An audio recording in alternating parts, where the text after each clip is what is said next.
어디고? 대학 맞다. 네, 수시는 6군데 넣었고 정시는 합격한 대학이 어디냐고? 가천대 반도체대학 꼭 기억해 주세요.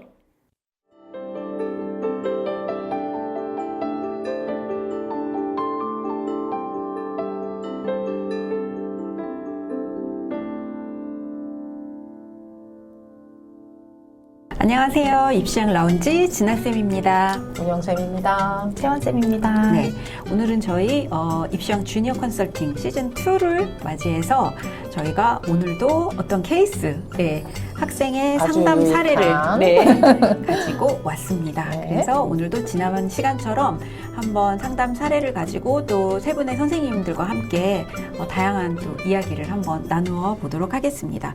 자, 오늘도 정말 좋은 상담 사례를 하나 가지고 왔습니다. 자, 오늘 소개할 학생은 중학교 1학년 네, 여학생이고요. 가명입니다. 네, 네, 은지 학생입니다. 이 학생은 웩슬러 검사 결과 전체 그 지능 지수는 115가 나왔습니다. 네, 상위권이죠. 그중 언어 이해가 130 이상.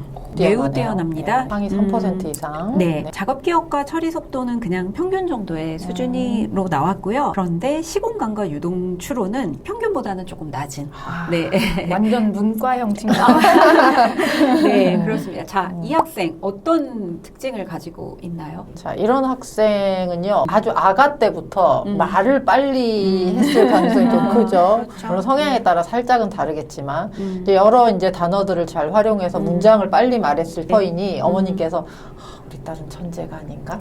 뭐 이렇게 상상을 하셨을 것 같고, 그 다음에 이제 글을 읽는 능력이 이제 탁월하다 보니 이제 책을 좀 쉽게 읽을 수 있었을 맞아요. 거예요. 그러다 보니 독서량이 늘어나고, 자, 이런 상황에서 독서량을 계속 늘리다 보면 이 친구는 분명히 이제 자연 속독을 하게 됐을 가능성이 좀 커요. 자연적으로 글을 빨리 읽을 수 있는 상황이 된다. 그러면 공부할 때 얼마나 도움이 되겠어요. 그렇죠? 그래서 그런 상황이 돼서 아마 초등학교 때 그 성적도 높았을 거고, 그렇죠. 네. 그 다음에 토론 활동 같은 데도 진짜 토론도 똑부러지게 아마 얘기 잘했을 부러지죠. 거고. 네, 네. 근데 그런데 이제 수학이 점점 어려워지기 시작하면서 과연 뭐지? 나는 왜 수학을 70점을 받았는가? 뭐 이런 상황이 이제 생기겠죠? 특히 네. 이제 도형 들어가면은 아주 수포할 가능성이 커질 친구인 것 같은데요. 이런 학생들 자주 보죠. 그쵸. 네, 전형적인 문과형. 네. 그리고 이렇게 언어 이해가 뛰어난 친구는 굉장히 똑똑해 보여요. 보여. 똑똑하죠. 포장이 아주 아예 잘 일단 되는 친구죠. 보이죠. 똑똑하죠. 똑똑한데 네. 이제 수학적인 부분들도 아 엄마 나 이렇게 이해는 했어라고 이렇게 다다다다다다다 얘기는 다 되는데 막상 문제 풀어보면은 이렇게 되는 경우가 네. 있죠. 근데 이제 대부분 이제 언어 이해가 뛰어나고 처리 속도가 뛰어나면 확실히 그렇게 보여요. 그러니까 그쵸. 말도 잘하고 처리도 빨리 처리도 하고. 빨리 해서 과제도 빨리빨리 수행하고 하면 선생님 입장에서는 얘가 가장 똑똑한 학생인 거예요. 맞아요. 저희 집에 이런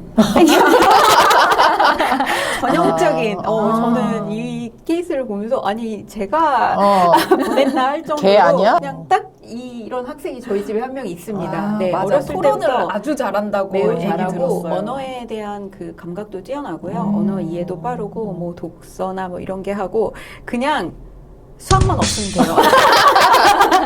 인생 사는데 아무런 네 그냥 태어날 때부터 그냥 문과입니다. 이런 학생 그냥 뼛속까지 문과라고 자, 하죠. 이런 학생은 이제 로스쿨을 가셔야 돼요. 네, 생각하고 있습니다. 이제 우리가 이제 리트를 칠 때 네. 사실은 이제 하드웨어로 치는 시험이라고 하지 않습니까? 네, 네. 그러니까 언어 이해 지능이 아주 뛰어날 경우에는 그냥 내 하드웨어를 이용해서 시험을 쳐도 점수가 나온다. 맞아요. 네, 그런 강점을 좀 네. 살릴 수 있죠. 이런 학생은 고등학교 크게 고민할 필요 없습니다. 네, 그냥 어디 추천하시겠습니까? 외고죠. 요즘 문과의 희망이라고 네. 하는 외고로 가야죠. 외고나 뭐 국제고나 그쵸. 그렇죠. 네. 언어에 대한 감각도 굉장히 뛰어날 거고요. 네. 그리고 특히 이제 논술 쪽으로 좀 많이 발달해 있는 그런 학교가 굉장히 잘 맞을 것 같아요. 맞아요. 그래서 뭐 어휘력도 좋고요. 개념을 이해하는 능력도 뛰어나고 그 다음에 또 논리적이에요.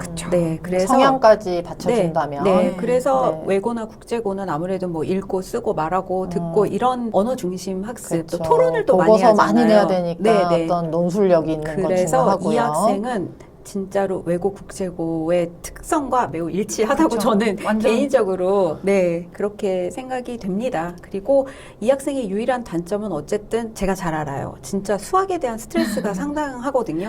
그래서 물론 외고라고 수학을 그쵸. 네 그쵸. 못하면 안 되죠. 하지만 곳에 전사고 가서 이런 데 가는 것보다 훨씬 네. 낫다는 거죠. 본인과 그렇지만 비슷한 이제 이런 학생들한테 권하는 게 네. 수학을 다져둬라. 그래서 이렇게 해서 외고를 갔는데 너의 수학력을 조금이라도 부각시키면 넌 최상위 학교 갈 수 맞습니다. 있다. 맞아요. 그런 이제 네. 추천을 하죠. 이런 학생들한테는 공부법 선생님 어떻게 하면 좋을까요? 이 친구들은 완전 학종형 인간이죠. 네.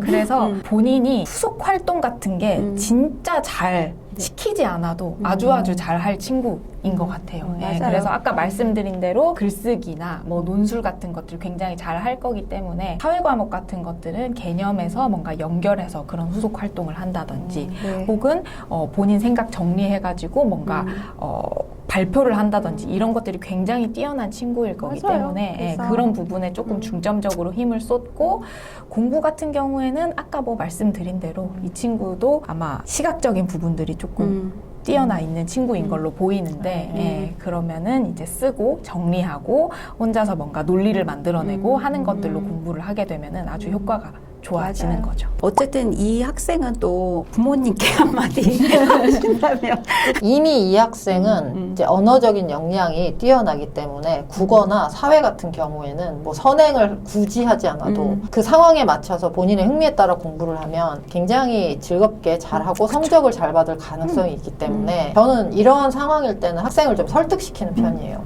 네가 지금 수학이 싫겠지만 자, 이 친구는 지금 최상위잖아요. 그러면 수학이 최상위 반에 들어가 있을 수도 있어요. 그러니까 지금 그렇게 어려운 걸 하고 있지 않으니까. 근데 그 안에서 이 아이가 느끼는 갈증 같은 게 있을 거란 말이죠. 내가 이거를 잘 이해 못했는데 자꾸 그쵸. 넘어가고 있고 레벨 테스트를 하는데 나는 다른 것만큼 이걸 못해. 하는 어떤 그런 두려움 때문에 오히려 수학에 대해서 좀 밀어내고 있을 수 있지 않나 하는 부분에 대해서 저는 접근해야 된다고 생각하고 그래서 우리가 이런 상황을 충분히 이해하고 우리가 할 수 있는 선에서 수학을 조금 기본적인 것부터 제대로 할 수 있게 저는 도와줘야 된다고 생각하거든요. 그래서 저는 오히려 이 친구의 강점이 있지만 그런 약점을 보완하는 형식으로 어떻게 매일매일 수학을 공부할 수 있을까에 대해서 같이 의논해 주죠. 근데 네. 사실은 지능이라는 것이 어떤 한 영역이 높고 한 영역이 낮다고 해서 이 영역이 그대로 낮은 부분에 이렇게 계속 유지되고 있는 건 아니고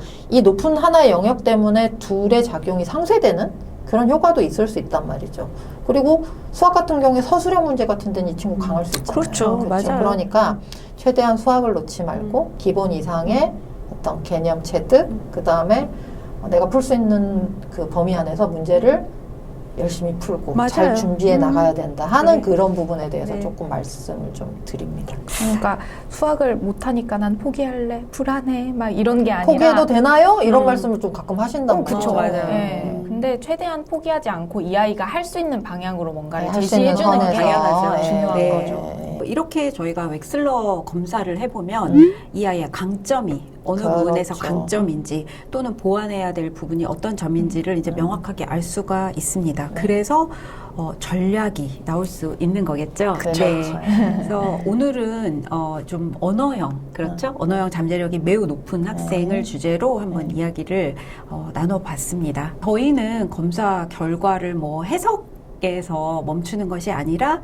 학생의 진로, 고등학교 선택, 그 다음에 공부하는 대입까지. 방법, 또 나아가서는 대입 전략까지 모든 것을 다 연결하는 그런 컨설팅을 해드리고 있습니다. 다음 시간에는 저희 또 다른 학생의 케이스를 가지고 문과, 이과 또 어떤 전략이 좋을지에 대해서 한번 또 자세히 이야기 나누는 그런 시간을 갖도록 하겠습니다. 아주 수많은 케이스가 존재합니다. 네. 저희 다음번에는 네. 사실 지금 완전 이과형 친구, 완전 문과형 친구를 한 명씩 본 것 같은데 조금 애매하고 다 비슷비슷한 그런 친구들도 한번 네. 보는 게 좋은 것 많죠. 같아요. 네. 네. 그런 친구들도 굉장히 많을 거거든요. 네. 네, 다음번에는 어떤 성향이나 메타인지나 그런 것도 한번 보면서 네, 좋을 어떻게 것 같습니다. 접근해야 되는지 한번 말씀드려 볼게요. 네, 지금까지 입시왕 라운지였습니다. 네, 감사합니다. 안녕.